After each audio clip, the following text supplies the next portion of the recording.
નમસ્કાર, આપ જોઈ રહ્યા છો T24 ન્યૂઝ ગુજરાત। સુરત શહેરના પુણા પોલીસ સ્ટેશનના શરીર સંબંધી મારામારીના ગુનાના આરોપીઓને પકડી પાડતી પુણા પોલીસ કમિશનર સાહેબ શ્રી સુરત શહેર તથા ખાસ પોલીસ કમિશનર સેક્ટર 1 સાહેબ શ્રી તથા નાયબ પોલીસ કમિશનર ઝોન 1 સાહેબ શ્રી તેમજ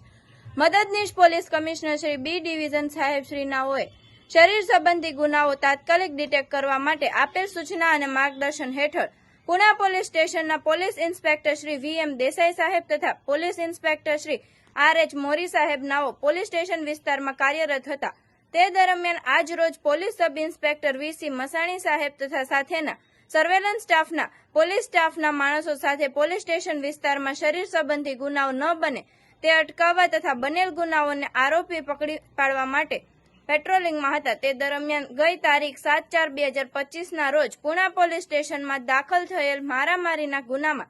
પકડાવાની બાકી આરોપીઓ પકડવા માટે સાથેના પોલીસ માણસોને બાતમી હકીકત તેમજ હ્યુમન સોર્સિસ ટેકનિકલ વર્કઆઉટ આધારે પુણા પોલીસ સ્ટેશનના શરીર સંબંધી ગુનાના નાસ્તા ફરતા કુલ 4 આરોપી હરીશ ઉર્ફે સાઢિયા વિનોદભાઈ રાવલ, રોહન ઉર્ફે રોમન હીરાલાલ શર્મા, પ્રેમ રમેશભાઈ તિવારી, જયદીપ શાંતારામ યુનારેને પકડી પાડી પુણા પોલીસ સ્ટેશનના શરીર સંબંધી મારામારીના અનડિટેક્ટ ગુનાનો ભેદ ઉકેલવામાં આવેલ છે। આવા અવનવા સમાચાર જોવા માટે જોતા રહો T24 ન્યૂઝ ગુજરાત।